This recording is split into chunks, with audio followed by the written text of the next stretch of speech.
start a minute early, just in case there are lots of questions. I want to make sure that those that are here get all the information that's necessary. So with that, welcome everybody. Thank you all for joining us today for a Leveling Up Your Resume session with Ripple.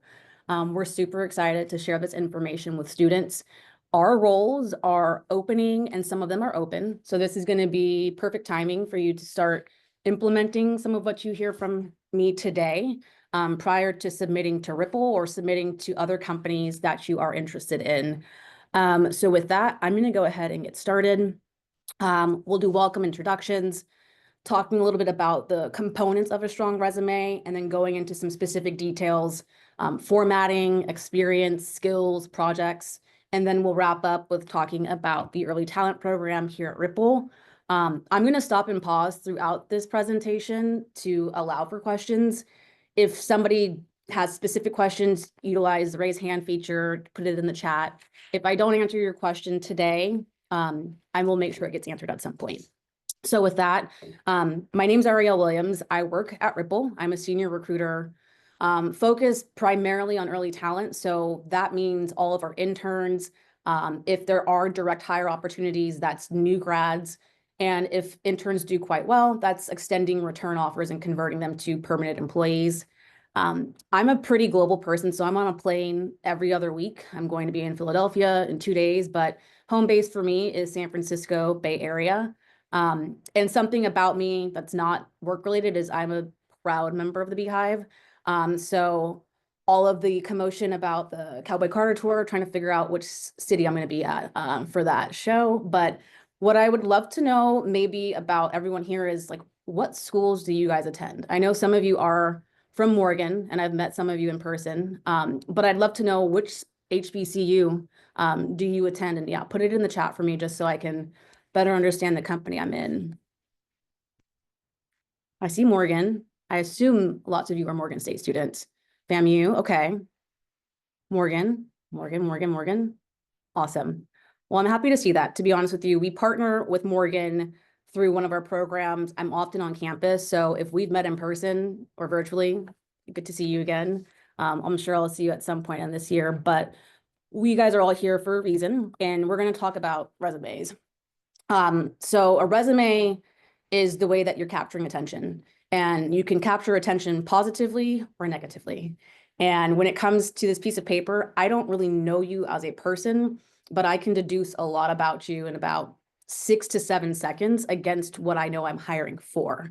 So your whole goal is to deliver me, the recruiter, or the ATS, but more than likely a human being, an easily scannable document that allows the employer, myself, a hiring manager, to quickly see why you're a good fit for the job. Again, you can write off people really quickly when you don't see what you need in 6 to 7 seconds. And with the high volume of hiring that a lot of recruiters are doing, you don't get more than 6 or 7 seconds to have somebody actually decide that I'm going to read this in more detail. If you're thinking about how we read left to right on a resume, it's top to bottom. So everything that's most important should be in the top third. Because if we don't make it to the bottom and you've got the really important things in the meat of that resume at the end of your resume, we might skip over it. So this is pretty obvious. Thinking about what may be lesser obvious to students is what actually makes a strong resume and things that are necessary for them to have on there. A strong header is really important, and it's more like the headers that you see here. Components of a strong resume would be what I would say is the header. It's obviously in the same font, it's legible, it's larger, it's bold. And then thinking about the other major components of your resume, education is really important. I think sometimes students don't know specifically what to put in the education field. What I'm looking for is graduation date and month. Oftentimes, if somebody is ready to graduate in, say, May 2025, but I know that I cannot potentially convert this person, I might be looking for December 2025 or May 2026. Giving us that date answers the question that's probably sitting in the recruiter's head. The other thing is you don't need to be putting your high school information on there. High school is not necessarily irrelevant, but it's not necessary information for a recruiter that's trying to hire you while you're attending university. The other thing that I say to students is you don't have to put your GPA. I also remove GPA information from our job descriptions unless the company specifies that that's necessary. I don't hire you to do well in test taking, and not every person is good at taking tests or, doing assignments, but they could be an amazing intern or full-timer. Omit that information. Coursework, I think, is important because if you are studying a certain field, it allows me to know what basics you're coming with, but also it's a conversation starter. I might ask you about that class, and if I don't know what you've taken, I don't know if you've actually studied 3 things that I need you to come with beforehand. We'll get into projects, but I think a lot of the time students don't know what activities are important to put on there.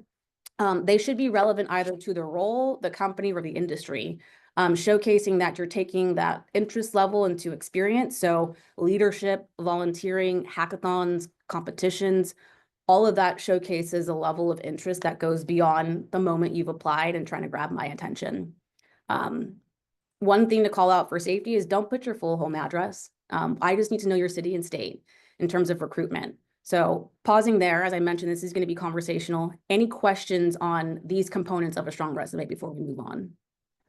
Yes, I have a question. I'm Kayla I think Alexander. I see somebody off mute. Feel free to kind of popcorn style. Kayla, do you have a question? Yes. Are you able to hear me? Hello? I don't really hear you. If you've got a question, feel free to come off mute, but I'm going to move on. We can hear her. Okay. I can't hear her for some reason. I can hear you though. What is the question if someone can relay it to me?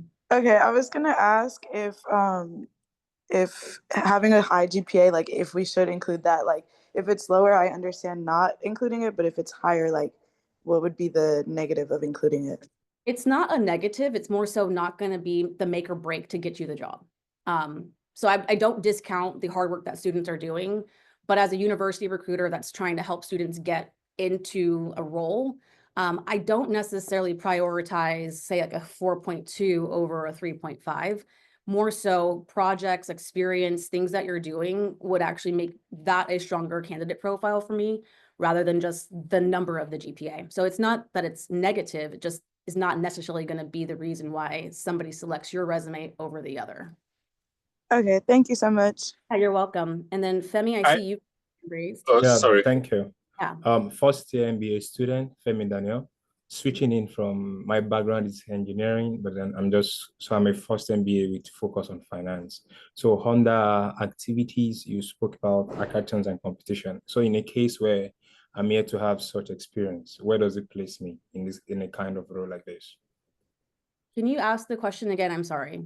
Okay, I'm a first year MBA student. I have a background in engineering, but then I'm doing my MBA in finance with very strong interest in fintech. So in cases like these where you talk about competitions and hackathons, I don't have such experience yet. Where does it place me? I think it's not a bad thing to not have hackathons and competitions. If you're applying to roles that are more engineering, I think there are a lot of opportunities to do hackathons where my advice would be start participating in them. For people that are less technical, I think if you are involved in student activities, if you're a member of a club, if you hold a position like a treasurer or a business consultant for one of the student organizations on campus, that's how you showcase that you're taking that interest in a little bit more of a serious way. But not every single person is going to be able to do a hackathon, obviously. But I do think that there are opportunities to get involved in what you're learning, if that makes any sense. Yes, it does. Thank you. You're welcome. I have got a question, please. Okay. I'm driving, so I don't want to look at the phone to start raising my hand up. No worries. Feel free, and then we'll go with Elizabeth and then Avon, and then we're gonna move on because we'll have some time at the end, and then this will also be recorded for you all. So please go ahead. Yes, Sylvanus Macaulay, Morgan State University. And my question is about, there was a time after I finished college and I had an associate's. Most of the jobs that I would reach out for require a bachelor's as the basics. Whereas I was done with school like almost 20 years before college, and I had so much experience, but employers would not even know how much experience you have more than the employees they have because they didn't see the basic, which was a bachelor's degree. So I was wondering, how would my resume actually get the employer to call me up for an interview and discover what asset there is in me even before seeing a bachelor's degree? It truly depends on the company and the recruiter. If I'm being honest with you, if the company has a bias towards those that have earned bachelor's degrees, the recruiter is held accountable to finding candidates that meet that requirement. I think for my positions in my company, I don't specifically require a bachelor's degree. A lot of the times, if you read our job descriptions, it says or equivalent experience. That means you don't have to have graduated from a four-year college or gotten the master's degree before you work here. And I'm talking specifically for my positions. I can't speak blanket for every role that's at Ripple, but thinking about our early talent program and the roles in terms of junior level or 100 level, or even in your case, somebody who may have that 20 years of experience, we don't discriminate on types of degrees. I also think that experience, tenured experience is on paper really impressive. So that's the answer for Ripple. I will say for other companies that could be unfortunately not the same answer. And then Elizabeth, want to quickly answer your question and then we'll segue into other parts of the presentation. Hi, I just had a quick question. I know on like some resumes it'll ask about like awards and stuff like that. And like say like I'll get scholarships in here and there, but I didn't know if that was actually something I needed to put on or if it was optional or would it make or break or I think it's optional. I think that's definitely something that's along the lines of like a skill or a certification. So if you've been awarded the opportunity to go to school or you've been awarded cash based off of some designation, that's impressive. That's something that you can put on your resume. It's optional, but I would think that is something that would stand out to me over even a high GPA, if I'm being honest with you. okay, thank you. Welcome. Thinking about quick formatting tips, and then we'll have a visual because you'll be able to see some of this in comparison to a not so properly formatted resume, but it needs to be standardized. You guys are turning in assignments, you guys are turning in papers and reports and presentations. It's professional document. It's essentially business writing. That's what we want to see when it comes through on my desk as well. The sheer number of resumes that I do read, I go double vision sometimes. Looking at resumes for 14 and a half hours is a lot. So when it's not legible and I can't actually scan it, the first thing that I do is reject it because I can't fight myself through a piece of paper. So thinking about clean, readable fonts, I need to be able to see the most important parts of that information quickly. Feature the section headers that break things up. Again, 14 hours of pieces of paper, everything blends together really easily. And if I'm looking at papers for 14 and a half hours, I don't want to read paragraphs. So make it bullet points instead of a paragraph. Being really concise is important when it comes to grabbing attention. The other things that students do that I think is really great is hyperlinking your LinkedIn, your GitHub, your portfolio. I'm going to double click into that. If I can see that your dates align, that you are actively, participating in LinkedIn, and that's not necessarily from social networking, but that's because a recruiter uses that as the tool to find you. That showcases really well. When these things aren't hyperlinked, I can obviously type it into the search engine, but those are the things that are little details that also, make me stop and pause. Why didn't you sharpen this up in terms of who's going to be reading it after? Order, reverse chronological, that means most recent first, work yourself backwards. And then ATS friendly, that's applicant tracking system friendly. Save and upload these documents as PDFs. When you upload it as another format, it doesn't actually appear the same way on my end of the screen as it did potentially when you created that in a Word version. Any questions about specifics for formatting? Is there a certain like should we only use those fonts or like how sometimes you can go into Google Docs and they'll have like the colorful kind of like names you could put or how it's set up? Should it just be like how it's shown here? I think for us and kind of the purposes is kind of very clean professional fonts, things that help people scan and read quickly. So almost the same way that you saw or you see my use of, I think this is Inner or Arial. These things are quick and easy. I know that sometimes you think that it stands out to do all the colorful crazy looking text. It doesn't. That's not the purpose of the resume. If you are a graphic design student, that portfolio that you link on your resume should showcase all of those type fonts and the scripts and things that are flashy. But in the sake of a resume, keep it simple, keep it clean, keep it very scannable, not just for the human eye, but the ATS doesn't recognize all those graphics as figures to be translated. So you decrease your chances of being seen if you make it too flashy. Moving on, you can also see why this is probably more visually appealing to see ham do go, but then on paper, you can also see I am able to put this into PDF. All of this information parses correctly. Everything that he's got in terms of the coins, the photo, all of the graphics and arrows, those aren't going to translate. They're going to be plain black boxes that have no information for anybody to read. So that is why you don't want to make your resume a graphic for people to read. I see 2 hands raised. I think, I don't want to mispronounce your name, but Chidozi, how about you first? Thank you very much. I want to ask a question concerning the resume. So sometimes we have a that is necessary. And secondly, we have, for example, right now I use LaTeX to write my resume, which is like overleaf.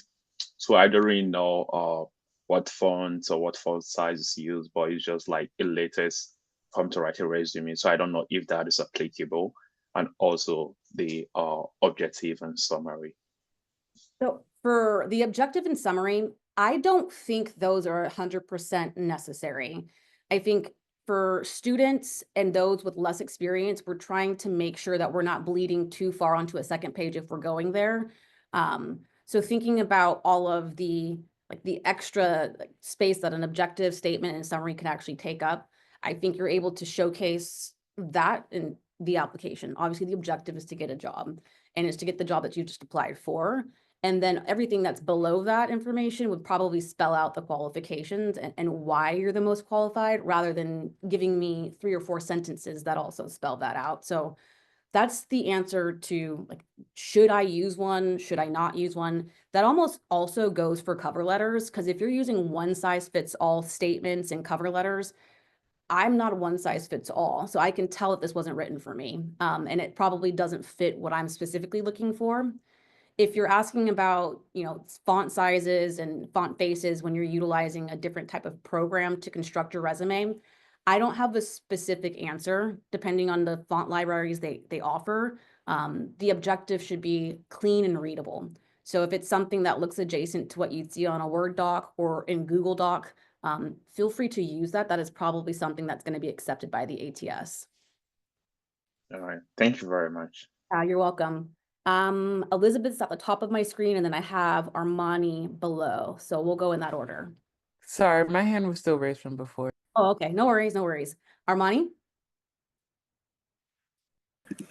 Hi, I have a question about is there like a template that we should use, or should we just start it from like scratch? Like, which one do you think would be like better?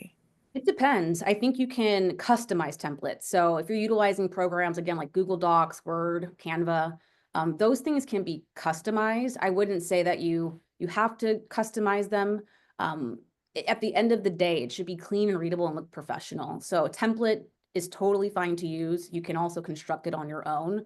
I often make my own resumes because it's easier for me to actually alter the document. Sometimes when you use a template, you can't alter it. It's not necessarily something that's beyond a fillable PDF. So you can use a template, but they're a little bit harder to customize per your experience. Okay, yeah, that makes sense. Do you have any recommendations of templates? I will include some of those. I have a couple of project resources that I'm going to be sending out. I can also include some templates and kind of point you guys in the right directions of what templates would look good. And you guys can select based off of that. Thank you. And you're going to be sending it via email? Yeah, I'm going to send it actually through Morgan, and then they'll distribute it to everybody more specifically since they've got your contact information. All right, thank you. Yeah, you're welcome. Going into the tedious part of creating a resume. Customization is key. And it's not a fun process in terms of having to look at every single job description, really analyze what they're looking for based off of the keywords they said. You should be crafting your resume and your experiences based off those keywords, and highlighting the relevant skills and experiences. I think a lot of the time I get resumes that tell me everything you've ever done.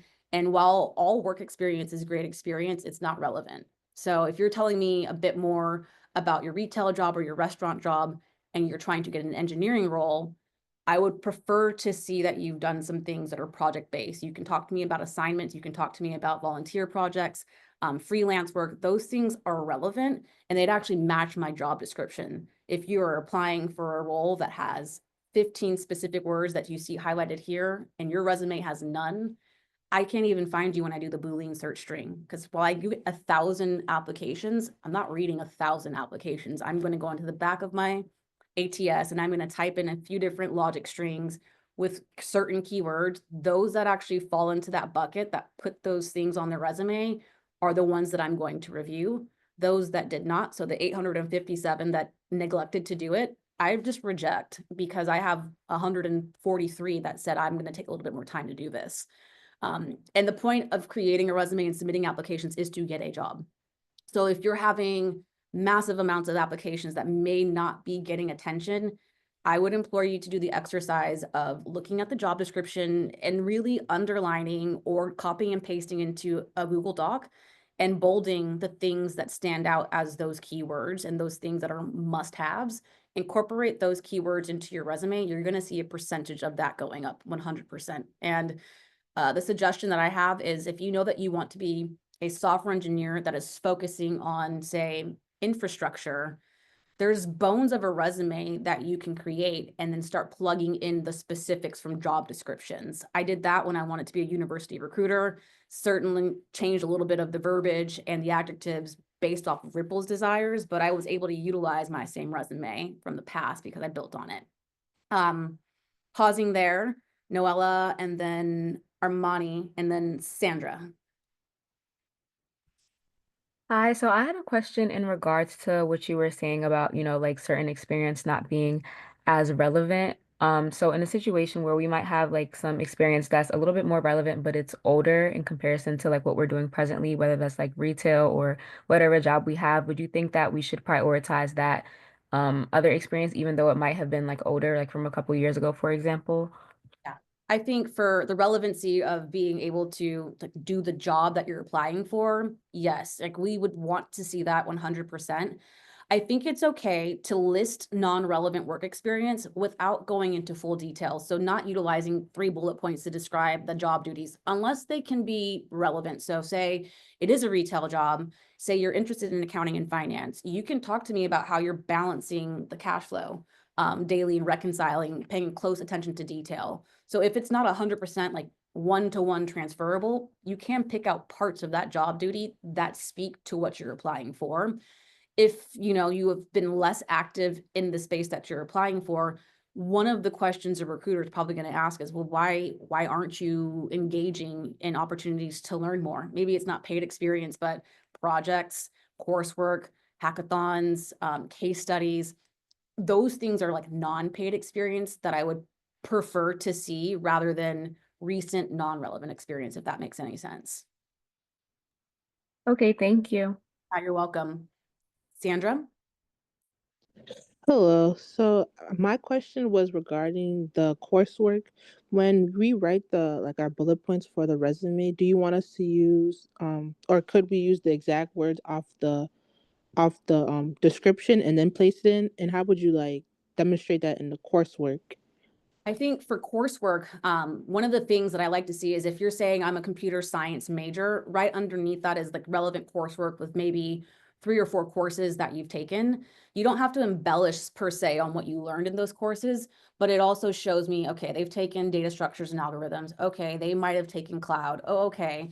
They're focusing on object-oriented programming or dabbling in machine learning.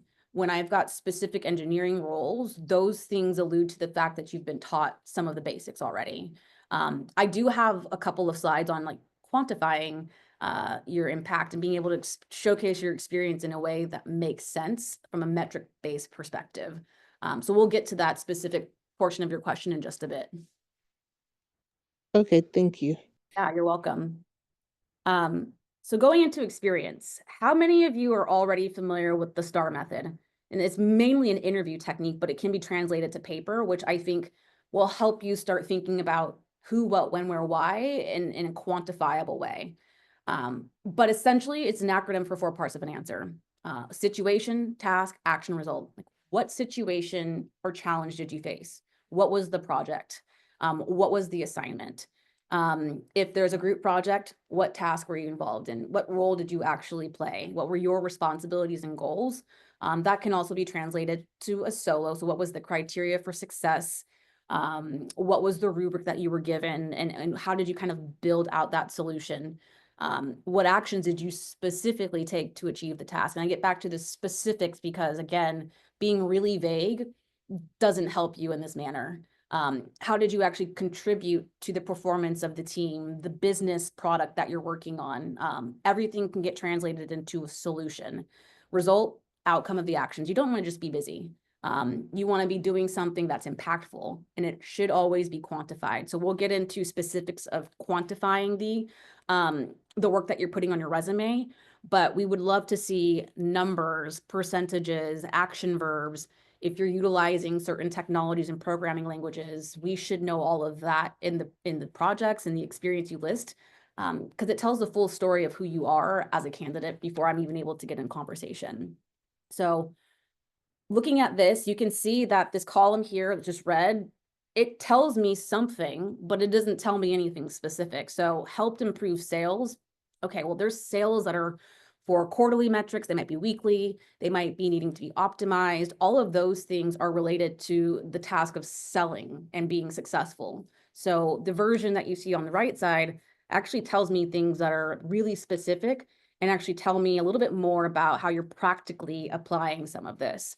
Going down the columns, responsible for managing social media accounts. There's a lot of tasks associated with managing social media, but again, what are you doing? How did you do it? Is there a timeline? On the flip side, you see grew Instagram followers, specific platform, by 30%. That's an increase of engagement in 3 months through targeted content strategy. I would definitely take that conversation with my content marketing intern over the responsible for managing social media accounts. There's so many questions that are left unanswered by number 2A that get answered by 2B. So whenever you're thinking about how can I be expressive and actually get people's attention, this is how you get people's attention. Worked on improving an application. Okay, I don't really know anything about that. And I could believe you or not believe you, but when you put something that is optimized API response time by 40% by refactoring database, blah, blah, blah, blah, blah, that's a very full answer that I think if I were to question you on in an interview, you'd actually have some substance to that answer. Similarly, assisted in debugging code. What kind of code? What was the bug? How did you actually solve it? These are the ways for people to stand out on paper. And you can utilize ChatGPT and AI to help you construct a concise summarization of what you know that you've done, or something that expands upon your experience in a more concise manner. This is a big one for me, is numbers speak louder than words. So pausing there, any questions about this one, or if not, we'll move on. Okay, I think seeing it visibly, people now understand a little bit more about the expression on a resume. If you're taking up space, take up space this way. Embellish on the quantifiable metrics, the actual accomplishments that you're doing, way more than things that might be a little less relevant. Hello? Hi, is it Kai? Yeah. Hello. Oh, so I was like, question about, was this one about quality your accomplishment? What did you say? No, so this one's like a quality your accomplishment. Like, so this is about proving your accomplishment, what you do. Yeah, I think this is showcasing in a more like numbers-based, metric-driven manner what your actual experience has done. If you tell me that you've helped improve sales, that's an open-ended answer where I then have to ask you what time period, what percentage did you increase them by? How did you do that? You want a lot of these questions to be answered by those bullet points so that we can make proper assumptions about you rather than, column A, I would assume that you're not necessarily able to synthesize information. You're not able to express things in an articulate manner. You don't want to have the negative assumptions come from reading your resume. So I think if you can tell your story more with metrics and numbers and accomplishments this way, it's a believable piece of paper, and we're making positive assumptions about you without having the conversation. Okay. Any last questions about quantifying metrics? Perfect. I will also, I think, because sometimes it's hard if you're non-technical, a lot of the resources I'll put out will also have some examples that might be sales-oriented, business, graphic design, finance, accounting. So it's not all technical examples being shared. But again, thinking about how you're able to showcase a lot of this skills, I think sometimes people use passive language, was responsible for this. You can say responsible for overseeing and managing rather than saying was responsible. We always want it to be active. And again, action words that call attention to your transferable and technical skills. Sometimes when I see a skills section, I often want to see your hard skills. I want to see the technologies you use. I want to see, obviously, programming if you're engineering. If you're finance, I would love to see Excel and the things that you're able to do within Excel. Similarly, if it's marketing, CRM exposure, so that's customer relationship management, those are the things that you should put as defined skills on a line. You can utilize your resume to showcase your skills and all of the experience you're listing. So rather than telling me I'm a strong collaborator, I'm really great at presentations, I'm great at conducting research, your resume should actually have bullet points and experiences that showcase those soft skills. So that would be my best advice. Instead of saying, creating 2 or 3 lines with soft skills, showcase those soft skills in the experiences you're listing. Again, hard skills are defined right underneath your education at the top of your resume. Any questions about skills or how to actually showcase them properly? I think that this one's pretty self-explanatory. Again, if it's not, ping me after. But thinking about projects, oftentimes people are a little reluctant to showcase projects. They don't know what projects are the best. I think innovative and creative projects actually grab the attention of hiring teams. They're really helpful when you've got limited internship experience. Not every single person's going to come from 3 different internship experiences while applying to roles. And that's just the nature of the game. But you can have some experience prior to that moment, and it doesn't have to be paid. It can be a class project, freelance projects, personal projects. I think all of those are actually very impressive. A class project or something that you're doing in a group setting shows me that you can actually collaborate cross-functionally. That means when you're hired here at Ripple or elsewhere, and you're an engineering intern and you're collaborating with our marketing team, our product managers, you're going to be fine in that space, in that setting. Similarly, I think projects that are done solo and freelance show me that you're actually really interested in continuous learning. This interest that you say you have in blockchain, well, if you're doing a freelance project on a smart contract or deploying an NFT, like you are actually interested in this because no one's giving you a grade or a paycheck for it. And then it also shows me what you're really interested in. You embed a little bit of your creative energy, who you actually are outside of the classroom, into some of the work that you're doing. So again, without reading every single thing that you have here, this is why projects are so important. And this is why I would prioritize a project over GPA. This is also why I'd prioritize projects over a relevant recent experience, because all of this is super relevant. And that story began a long time before you applied to the position. If you are looking for innovative project ideas, I will also be submitting those to Morgan State so that you guys can utilize those as guides. Again, I look at thousands of resumes, and while things are individually exciting and impressive when we talk to one candidate, in thousands of resumes and I see the same project, it's really hard to differentiate skill set, as well as is why I'd pick somebody over the next. So these project ideas that I give to you, hopefully they spur some creativity, because they are really what hiring managers and recruiters are impressed to see.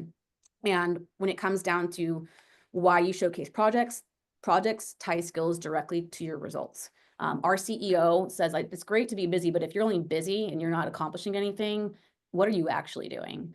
So these projects actually showcase what you're doing. Questions about projects? No? Okay, cool. We will go ahead and kind of segue into Ripple's early talent program. I obviously run it here, and we are actively recruiting for interns this summer. I know that some of you are probably looking for new grad roles, probably getting ready to graduate. Congratulations. Right now, I only know of our internship offerings. It doesn't mean that we won't have direct hire opportunities, but for the sake of the rest of this presentation, a lot of what you hear is going to be about internship offerings. So please forgive me if you're looking for something full-time. But thinking about Ripple's interns, perks, and benefits, I think one of the things I'm really proud of is we've got competitive regional pay and a one-time cash stipend that is for our interns, making sure that while you're here to learn, get hands-on experience in terms of the industry, the role, I think it's really important for me as a program manager is to also teach you how to get strong offers, get a competitive pay rate, then understand how you're taken care of as an employee, whether that's a full-timer or an intern. The other parts that I'm really attached to are learning and development. So you've got 3-to-1 mentorship here at Ripple. You've got a manager, you've got a mentor, you've got your program manager and me. Thinking about the cadence of meeting with these people, your manager and your mentor are going to meet with you individually one-on-one each week. I have open office hours, so if you ever need me, I'm available. We also have performance reviews, so midpoint and final evals, just so that you understand a little bit more about how performance is going. What's really cool about Ripple is we do have a hybrid work environment. People are in the office these days. We've got catering in San Francisco. We've got a gym, an auditorium, a game room, like a cafe. And typically I see interns here 5 days a week. It's not because they're required to be, but we've got a fun office culture. And as I mentioned, we've got a cafe, we've got catering, we've got fully stocked kitchens, so you can raid the fridges at any time. Thinking about summer intern programming, I mentioned you're here to get valuable hands-on experience. At Ripple, it's about blockchain. But I really think being an intern is a special time. You're not a child, you're not a full-blown full-time employee, so you have less responsibilities. So at Ripple, you have a lot of fun. That is happy hours, internal events. You meet our executives, so that could be president, CEO, CTO. You get to participate in a hackathon, so technical and non-technical interns collaborate. Working on the XRP ledger, again, ways to stand out on resumes, working with innovative tech. If you can put that on your resume, that's going to be a game changer for you. And then you showcase amazing work that you've done at the end of it. Pausing there, I see that Elizabeth is on hand raised, happy to answer question. And then also, Yes, I just had a quick question of where this is located. our intern program is right now going to be in New York City, in San Francisco. So I've got a slide that showcases all of the US-based roles that'll be open for applications. Okay, and then say if like we do the New York City one, do you guys provide like hotels or do we have to like get the hotels ourselves to do the internship? So it would be a 90-day internship. So you could be assisted in kind of the housing with the one-time cash stipend. But at this time, we don't have a housing assistance program where we pair you with housing. However, there are resources that we've been able to provide last summer to interns, more like recommendations rather than an official kind of brokerage situation. Okay, thank you. Yeah, you're welcome. Second hand raised. I don't know if it was an accident. Is it Chidozi? Yeah, sorry. Concerning the internship, I want to ask a question if this is open to undergrad or just undergrad and graduate students.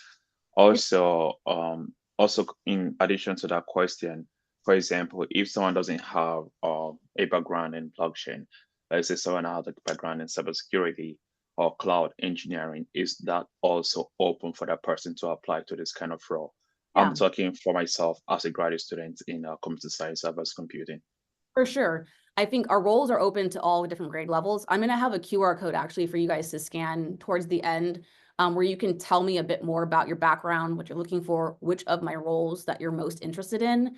But thinking about relevant experience, it's not necessarily blockchain. Like if you're going to be my blockchain partner analyst, I won't lie to you. Yes, you do need some blockchain involvement. But if you're software engineering, and you mentioned like cloud and infosec, I'd rather you be dealing with like public cloud infrastructure, working in things that are most relevant to infosec rather than blockchain, because not every person is going to be working on the technology, the actual XRP ledger. So your question is, no, I think you don't have to be a blockchain expert for this position or many of my roles here at Ripple. Thinking about, Thank you very much. oh yeah, absolutely. Thinking about, oh, pausing there, we've got one more question, I think, from Femi. Yes, please. I would just like you, the last part, I needed to get the clarity of what you said. Did you say he's not, he doesn't have enough experience for the role? Is that what you said? Oh, no, I think he doesn't have to have blockchain experience. So none of these roles are dependent upon blockchain skill set or knowledge to begin with. When I think about relevant experience, it's more so in the specifics of the role that you applied for. With him mentioning like InfoSec, I think being able to work on cloud and being able to work on technologies that are more relevant to the role are more important to me than seeing that he's got blockchain experience. It doesn't Okay.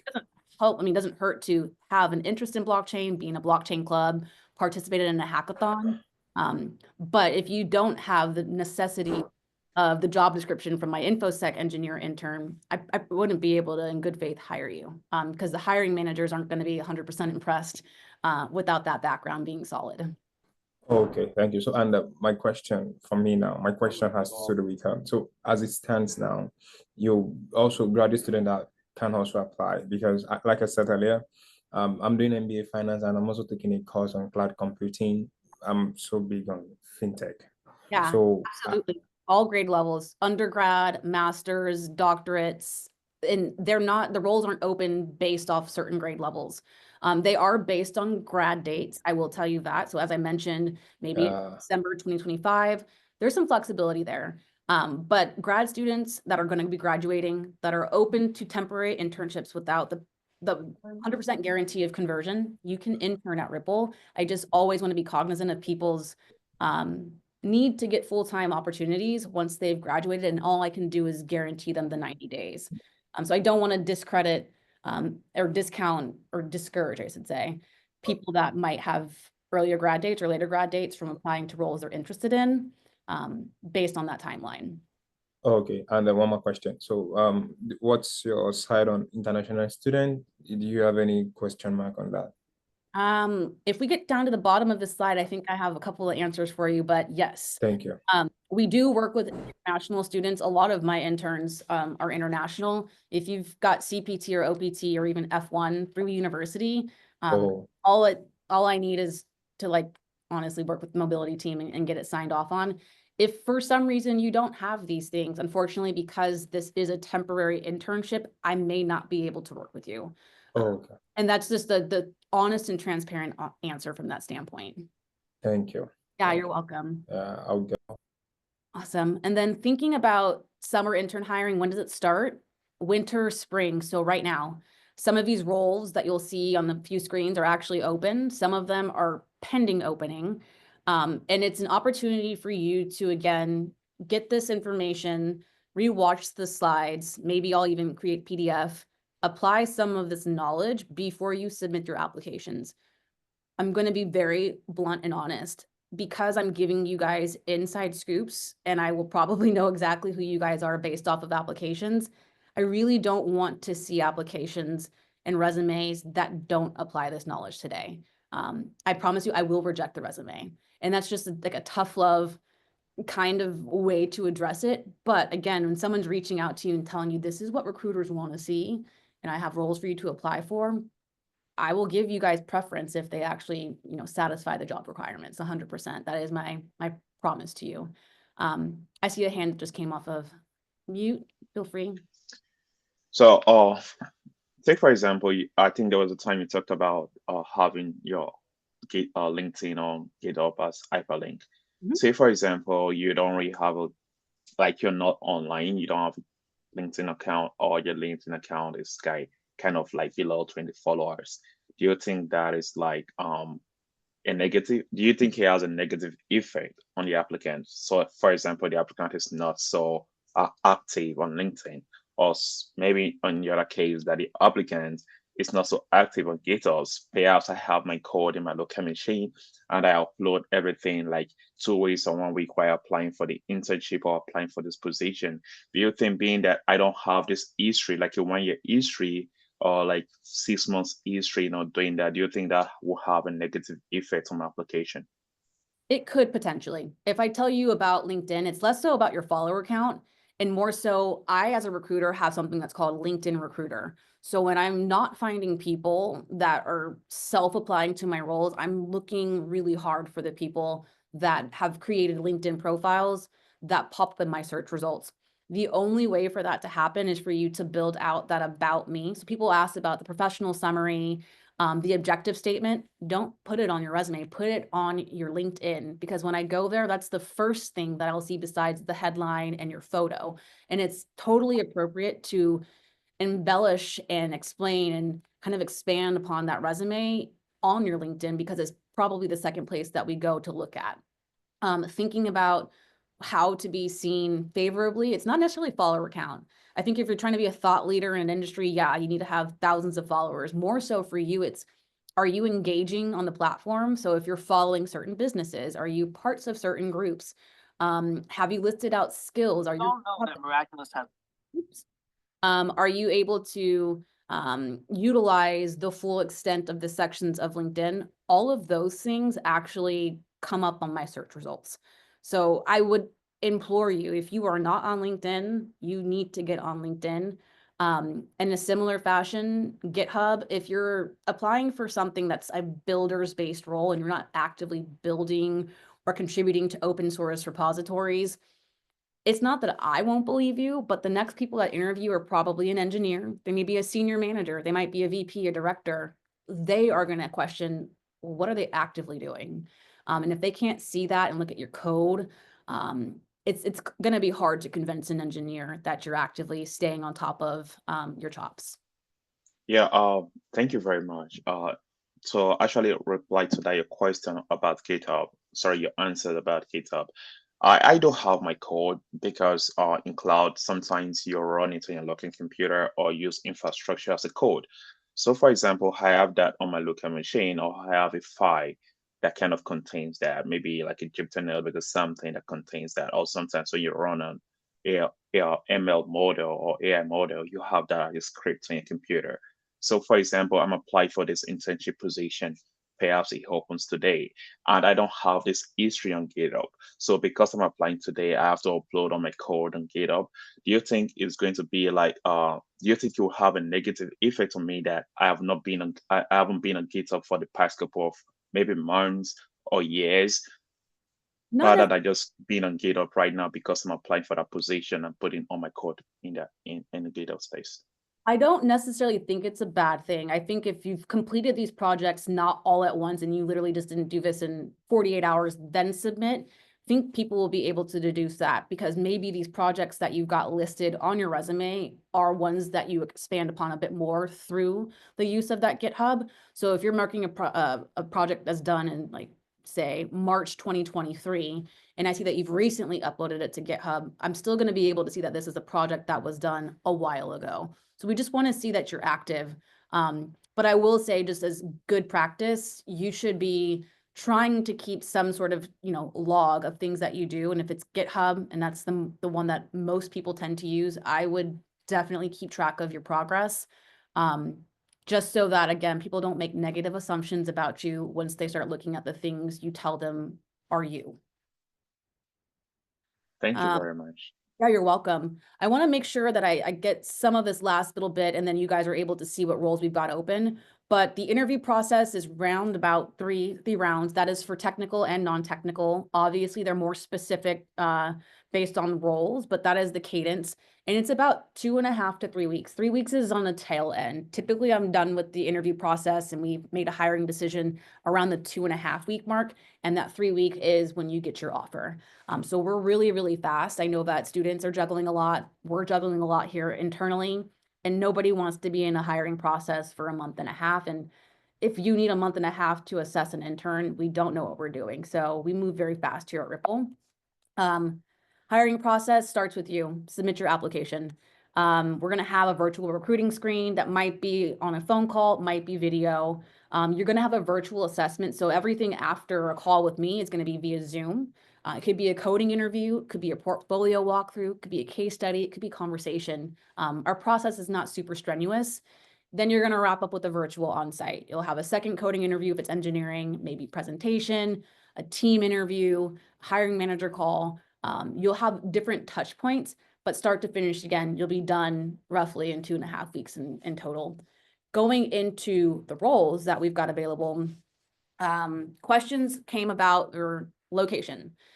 So these roles are open in San Francisco, New York City. While there may be some flexibility in remote work, I will tell you the lived experience of being an intern is completely different when you're around other interns. You've got to move to a larger city. You're able to take part in all the things that happen in that space. Highly encourage you guys to relocate if you can. If it's unfortunately impossible for you to do so, we do have remote interns. So keeping that in mind. And then applying a lot of the logics we discussed today. These are the big things that are sticking out in these job descriptions. Front end, got software engineering. They'll be supporting the same team, working on a little bit of different languages. There was a question about InfoSec. We do have an InfoSec engineer intern opportunity, both in San Francisco and New York City.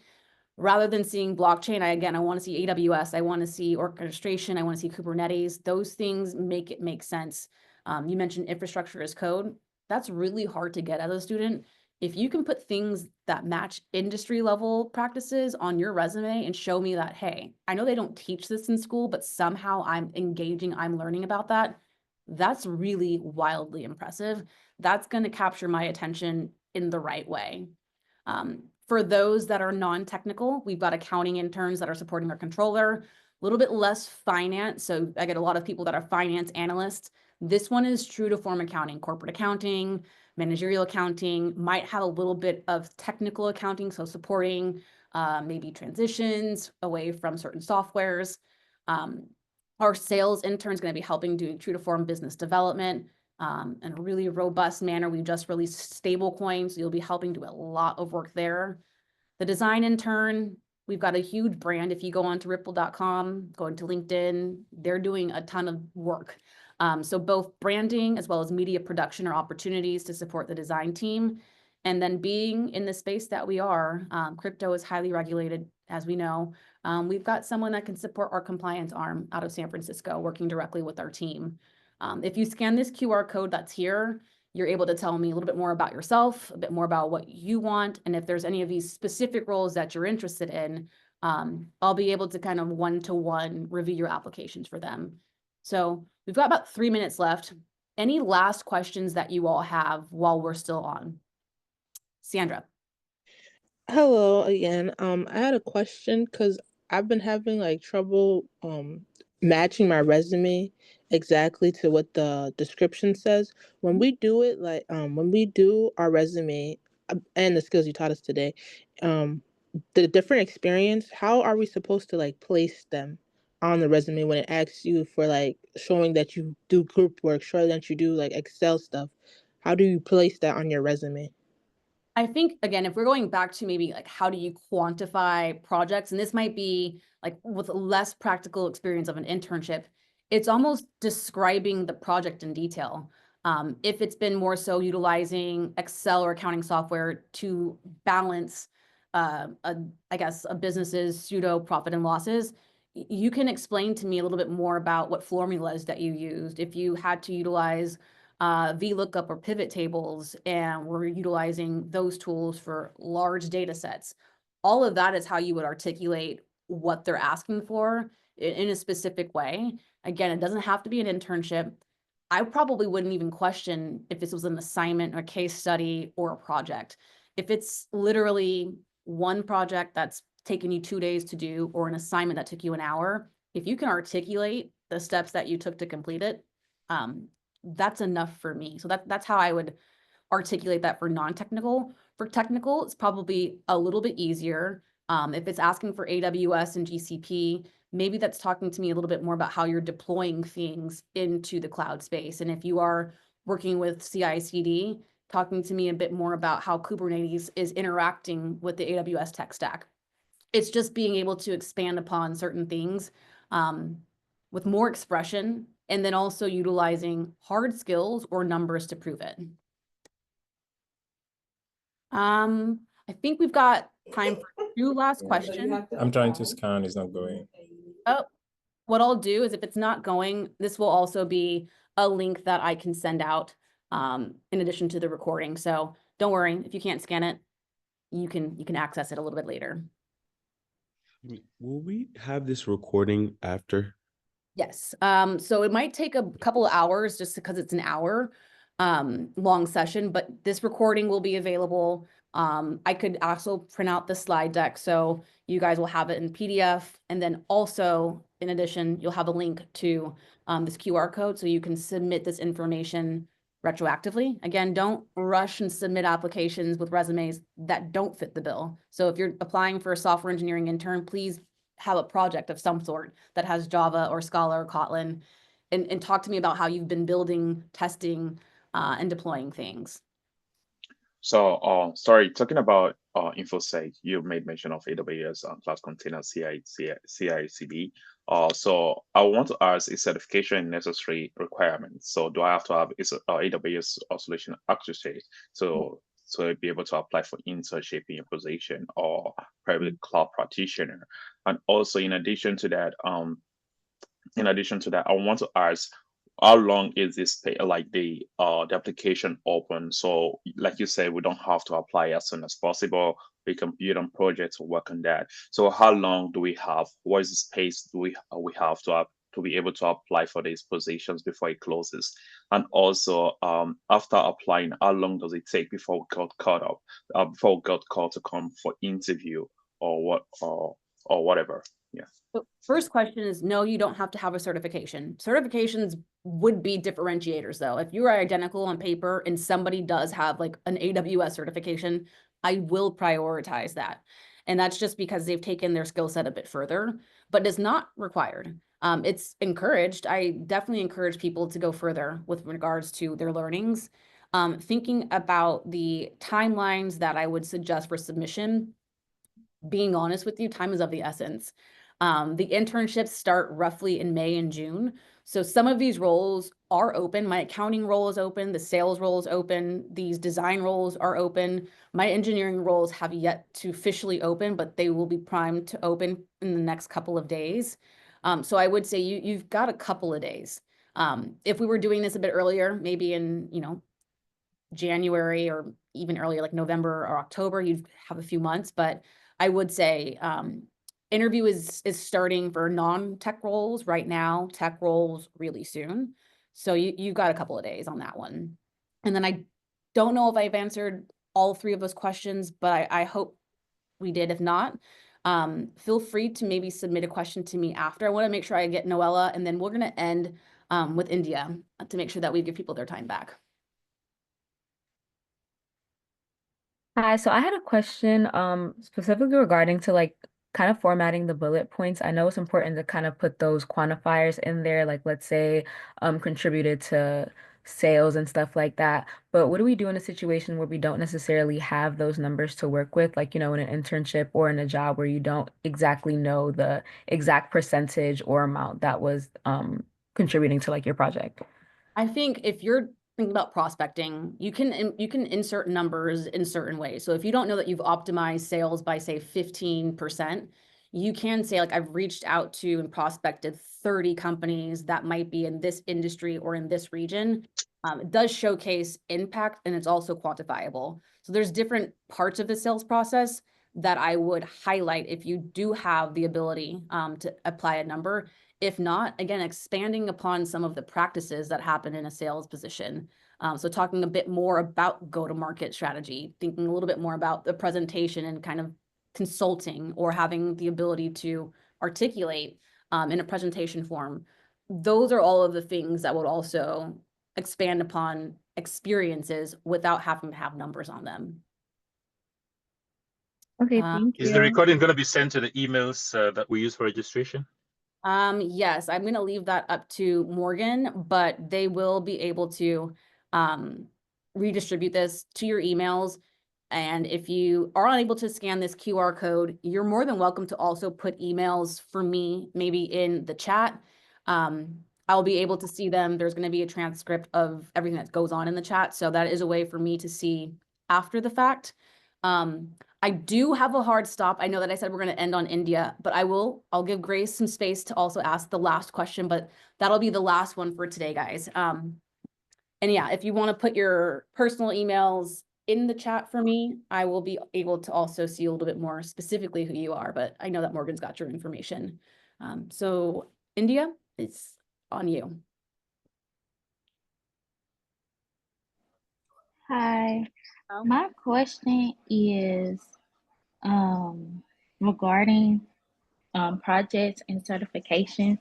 I'm a sophomore and I want to go into the brand marketing industry. So what recommendations for projects or certifications would you recommend?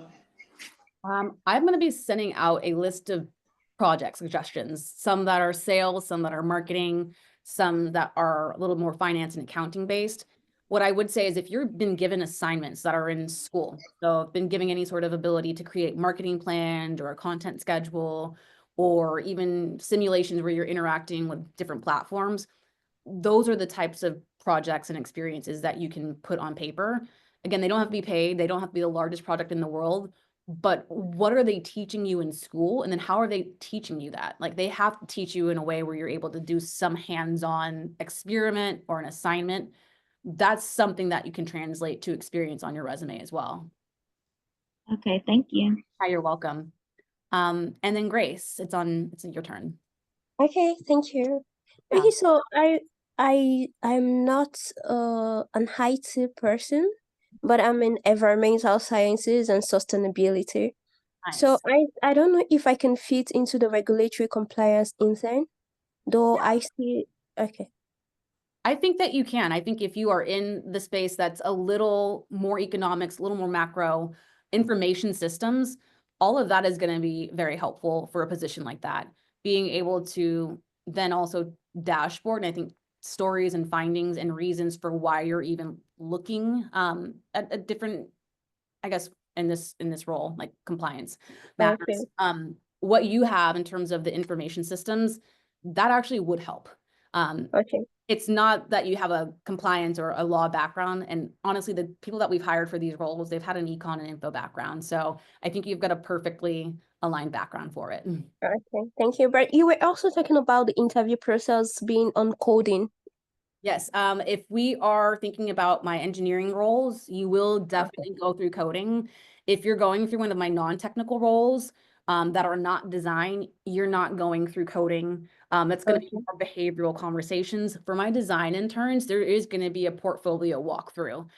So if I can leave you with anything is, if you're applying to that, it literally says not UX, not product design. Please showcase to me branding. And those are the things that the team is looking for. Again, this will be a recording that you guys have access to. You'll have access to the slide deck as well as a link to actually submit your information ahead of time for roles. And if you've put your information directly into my chat, thank you. I'll also be reaching out to you and see if you guys have any specific questions, but I appreciate your guys' time today. And I look forward to seeing these applications come through my box. With that, I'm going to give you guys some time and I hope you have a good rest of your day. Excuse me? Yes, we've got time potentially for one last comment. What you need?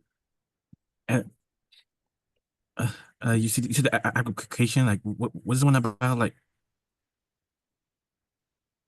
I think you're asking a question about the application. I'm not specifically Yeah, sure. yeah. Is it the timeline or when they'll be open? No, I'm saying what is it like application for this like, for tech center? The application for, maybe you can send me your question in the chat. I'm not exactly sure the specific question. And then I do have a hard stop in about 2 minutes, so I'm happy to take the question. I think Femi's got his hand raised, but this will be the last question. Okay, just quickly. So you only have internship for summer? Yes. At this time, we're heavily focused on summer, not focusing on fall until the summer interns are hired. So focus on my May, June, and July in kind of the true to form summer cohort months. Okay, thank you. Because I started a course in cloud computing, and I hope I would have my certification if I apply, but it will be in my resume still. Okay. The other thing is, I think the question is, what is the application? It's a standard job application. So thinking about submitting, it's submitting for one of the internships that you see here. And they're going to be on the website just as they would be standard for most companies. I will be able to flag potentially when the engineering roles are open.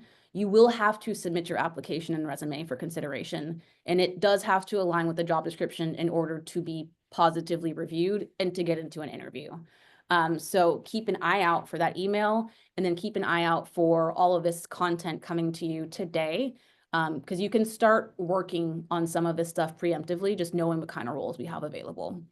So that, have a good rest of your day, everybody. And it was Okay. nice. Bye. Bye.